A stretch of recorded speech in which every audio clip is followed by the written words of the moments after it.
Good morning, everyone. Today's class will be on shock. How to approach a patient with shock.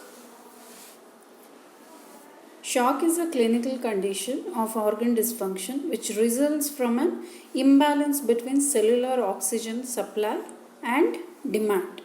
There is an imbalance between the oxygen and supply and demand. It's a life-threatening condition which is common in the ICU setup. There are multiple diseases which can lead to this shock. The organ dysfunction seen in early shock is reversible with the restoration of adequate oxygen supply. If it is left untreated, then shock transitions from this reversible phase to an irreversible phase. Therefore, we need to identify shock at the earlier stage, treat them with adequate oxygen supply. Otherwise, they will go in for irreversible phase of shock.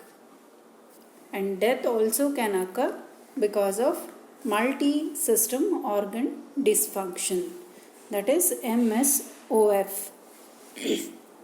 So we as clinicians, it is required to identify the patients with shock promptly and make preliminary assessment to say what is the type of the shock and initiate the correct therapy to prevent the irreversible damage to the organ system. We need to know the pathophysiology of shock. Any type of shock has either of the three major pathophysiologic process which is underlying the shock. It could be either because of impaired oxygen delivery or because of increased oxygen consumption or because of the impaired oxygen utilization. Oxygen is there, oxygen delivery is there, then why it is not used properly? Example is cyanide poisoning. This cyanide, what does it do? It causes uncoupling of the oxidative phosphorylation, leading to impaired oxygen utilization. What happens in case of impaired oxygen delivery? Once the oxygen levels are low, the cell is no longer to go in for aerobic metabolism. Aerobic will occur in case metabolism will occur in the presence of oxygen. Oxygen is not there, then the cell will go in for anaerobic metabolism.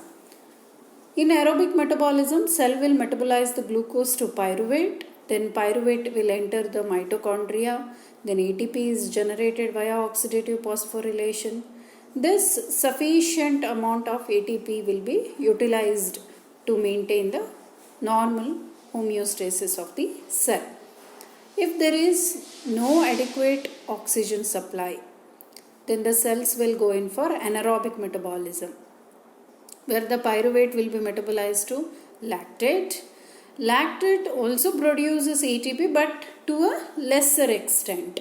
The amount of ATP produced because of the anaerobic metabolism will be low, as well as the lactate will get converted into lactic acid, leading to metabolic acidosis. Then lesser ATP production will not be enough to maintain the cellular osmotic, ionic and intracellular pH, leading to damage to the cell. And also cellular hypoxia causes direct damage to the cell membranes, which leads to leakage of the intracellular components into the extracellular space, ultimately leading to activation of inflammatory cascades and altering the microvascular circulation. What are the determinants of oxygen delivery? What is shock? Shock, it is the clinical manifestation of inadequate oxygen delivery.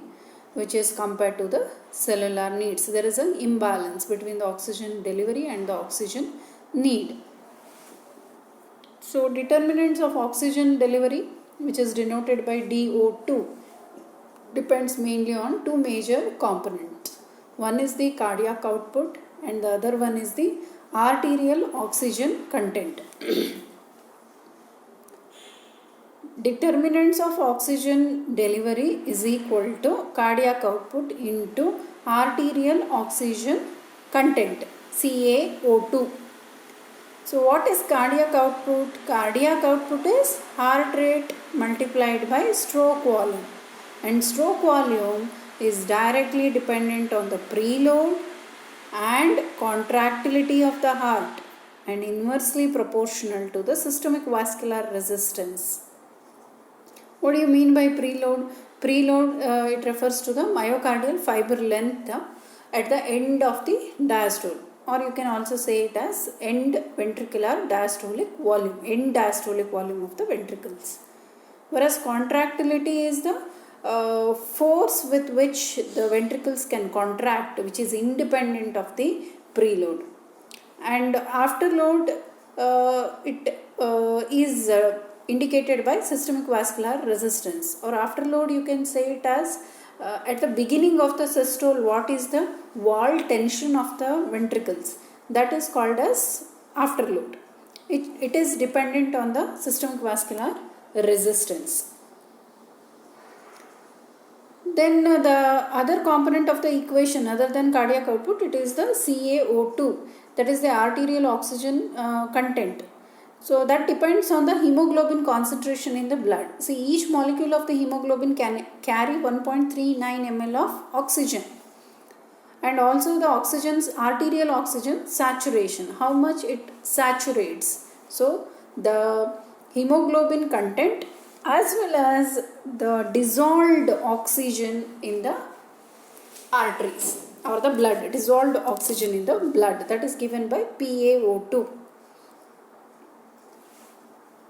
Therefore, any factors which modify all these components can lead to imbalance in the oxygen delivery to the tissue.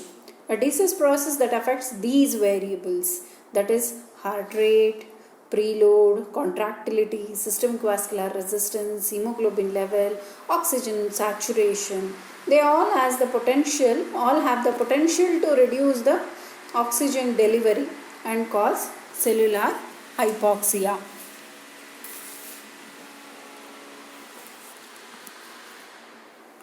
After the pathophysiology, we need to know the classification of the shock. Classification of the shock, it is based on the primary physiologic derangement leading to reduced oxygen delivery and cellular hypoxia. Depending on this, there are four types of shock. One is the distributive shock, second one is the cardiogenic shock, hypovolemic shock and obstructive shock. What is distributive shock? It is the condition where there is a oxygen delivery is reduced. That is the primary physiological disturbance. There is decrease in the systemic vascular resistance. Therefore, the oxygen delivery to the tissues will be decreased. That is distributive shock. The most common example for this distributive shock is sepsis. Here the cardia will be normal, only thing is systemic vascular resistance is decreased, therefore the oxygen delivery to the tissues will be reduced. There are other conditions also which can lead to this distributive shock, like septic shock, or you can see in this table septic shock, pancreatitis, severe burns, or anaphylactic shock, which can develop very rapidly after an exposure to allergen, like either it could be food, medications or insect bite. It is usually IgE mediated. Then we have a neurogenic shock, which occurs due to spinal cord injury. Then endocrine shock, like in case of adrenal insufficiency, which can be related to metastatic malignancy, hemorrhage, infection, autoimmune adrenalitis or amyloidosis. All these are the causes for adrenal insufficiency that comes under endocrine shock. Then you have, I told you, adrenal crisis. Then is the second one, cardiogenic shock. So cardiogenic shock, definitely as the name itself suggests, cardia is affected. That means there is a reduced cardiac output. Cardiogenic shock, it is characterized by reduced oxygen delivery, which is related to reduction in the cardiac output owing to a primary cardiac problem. Like myocardial infarction or left ventricular failure. This leads to elevation in the pulmonary capillary wedge pressure. If it is affecting the right ventricle, then it will cause elevation in the central venous pressure. In cardiogenic shock, stroke volume will be reduced. And what are the causes of cardiogenic shock? Like myocardial infarction, myocarditis, certain arrhythmias, ischemic cardiomyopathies, then valvular severe aortic valve insufficiency or the severe mitral valve insufficiency. All these can lead to cardiogenic shock. Then we have obstructive shock.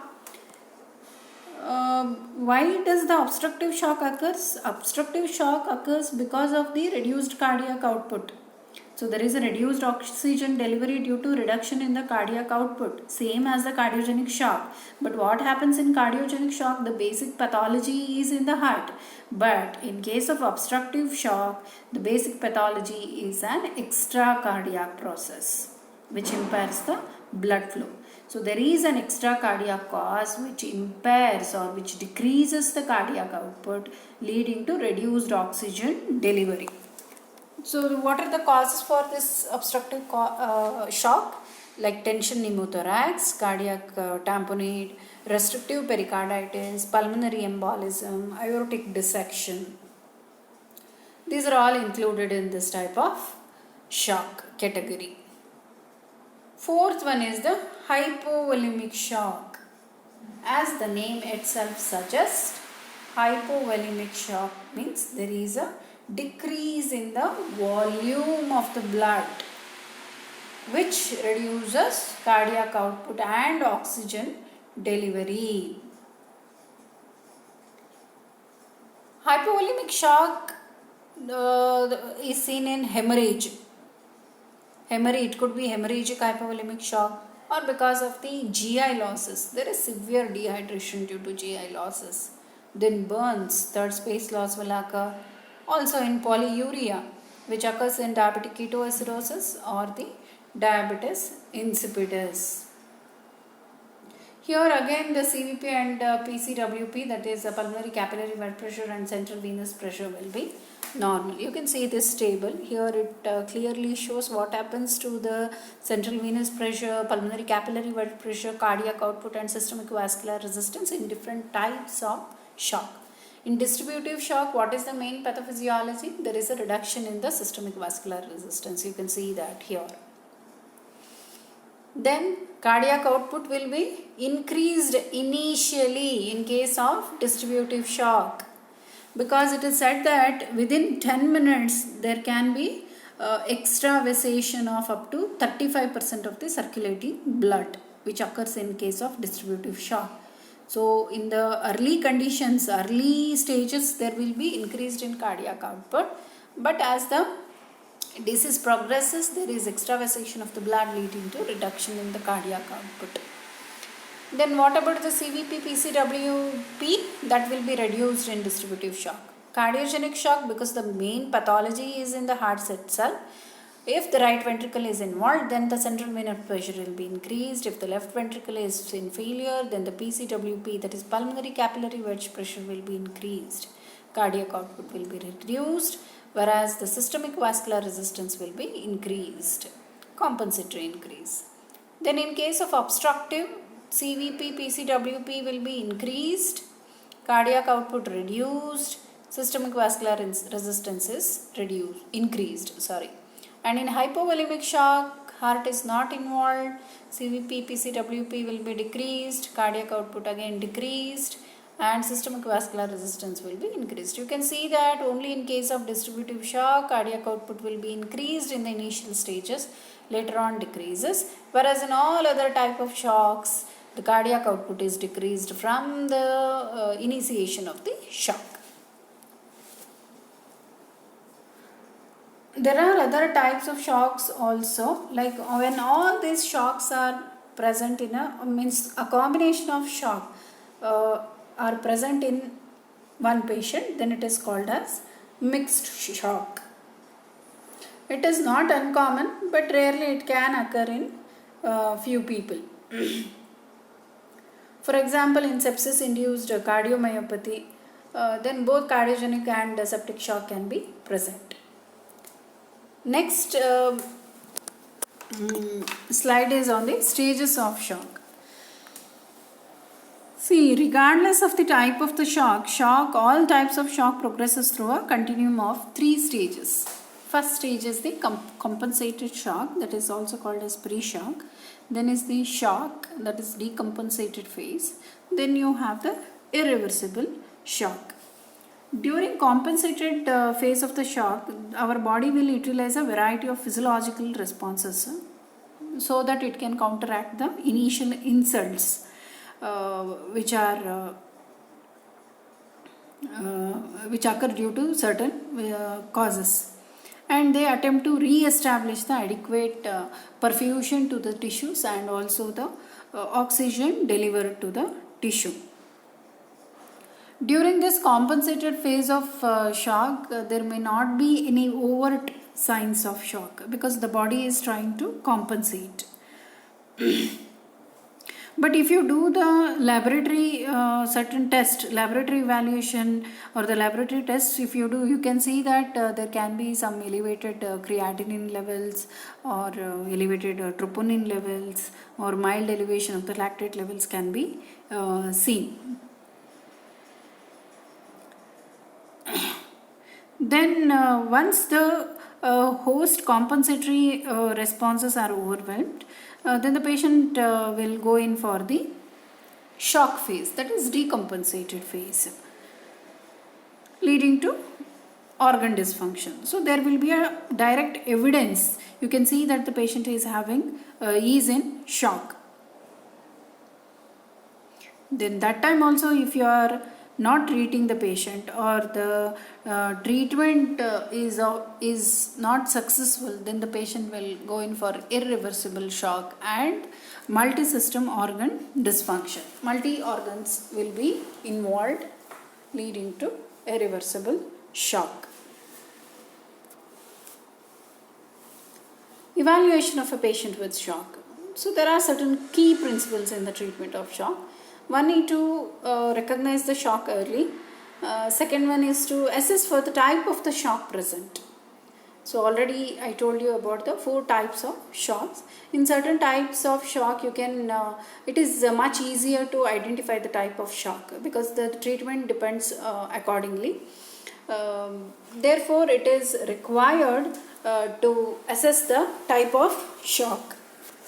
Then initiate the therapy simultaneously with a evaluation into the etiology of the shock.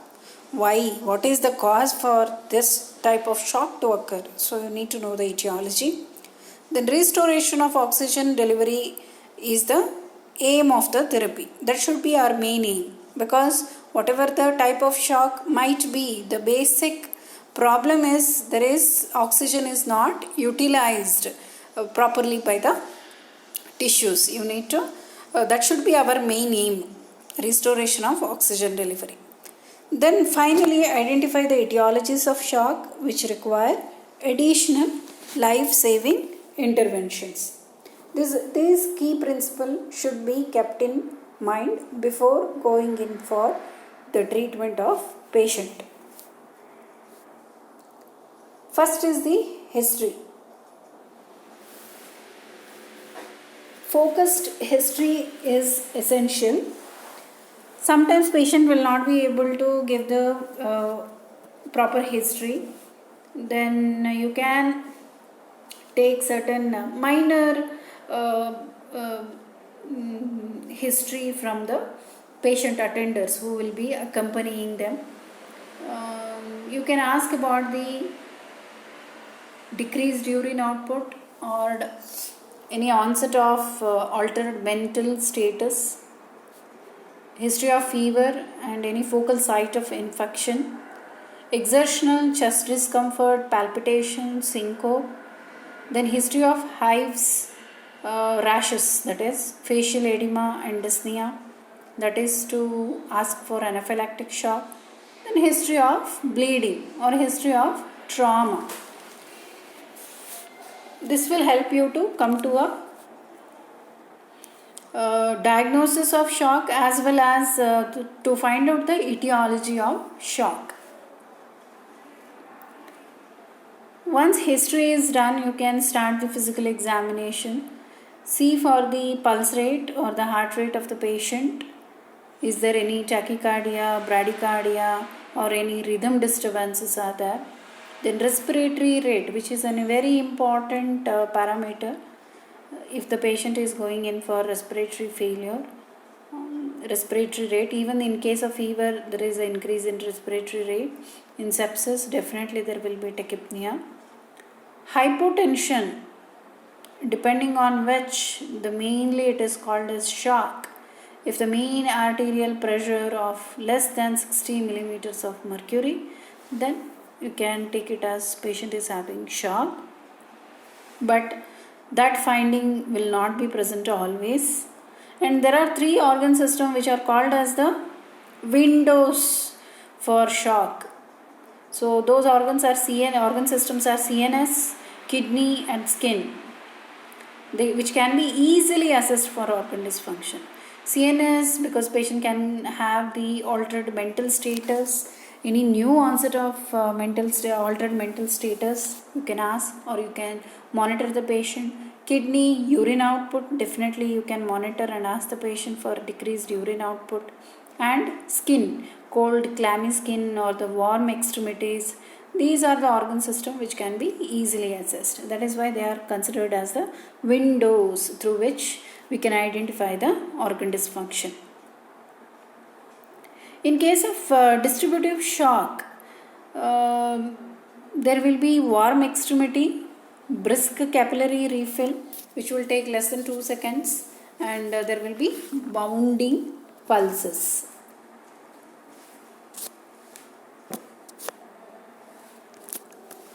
There are certain parameters which you need to know to say that to tell the prognosis for a patient with shock.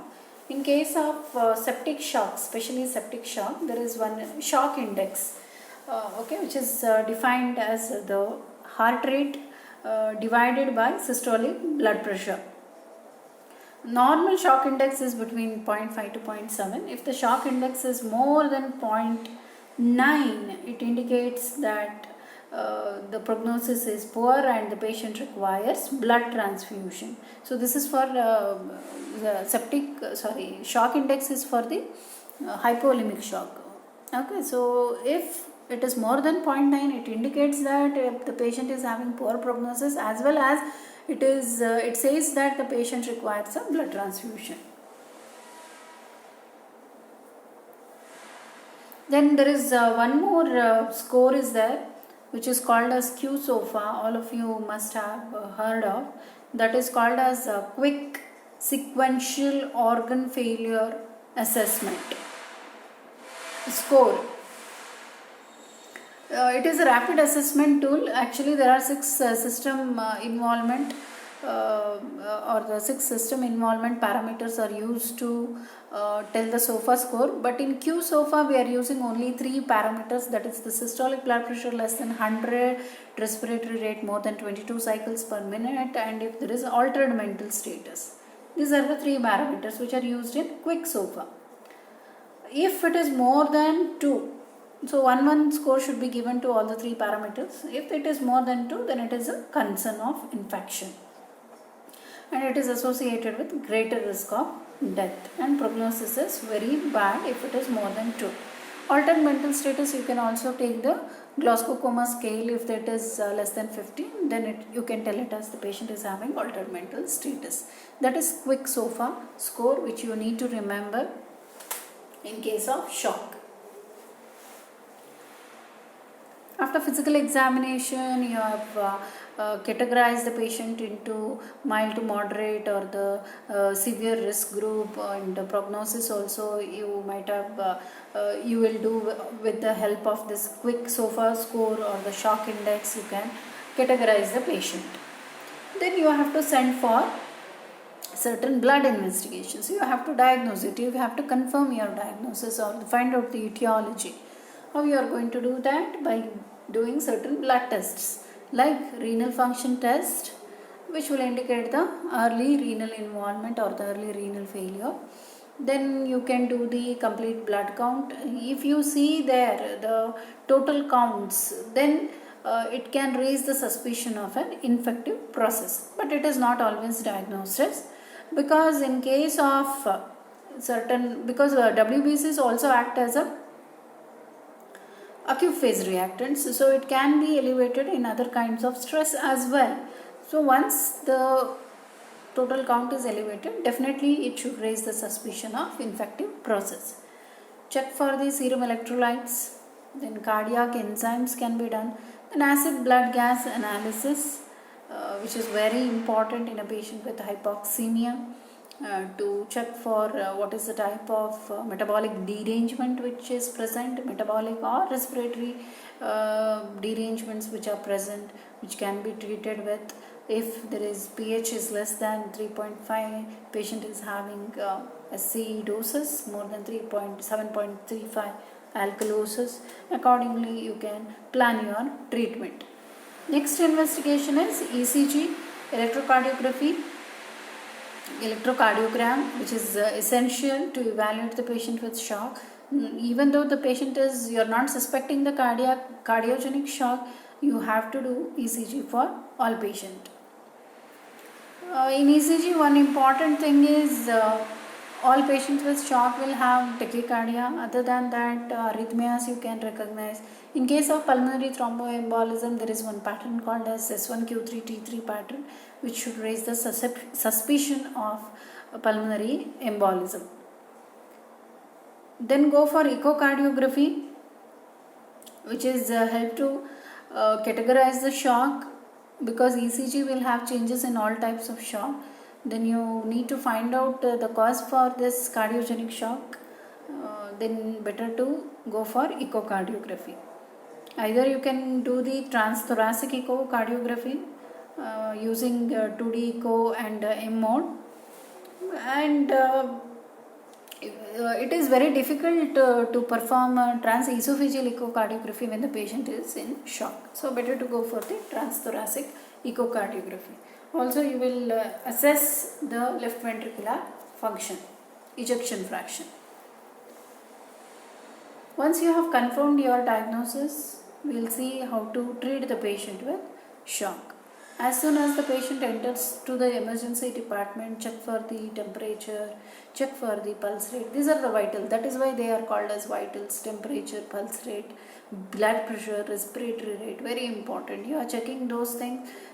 You feel that the patient is in shock, immediately obtain a peripheral venous line, either with a 16 gauge or 18 gauge, because aggressive volume resuscitation will require a large bore needle, especially in case of hypovolemic shock. So maintain a IV line or initiate a IV line in the emergency department. First one is the volume resuscitation or the fluid resuscitation. Previously, in older days, it is said that fluid replacement should be given only with aggressive monitoring of the central venous pressure or the mean arterial pressure by invasive procedures. But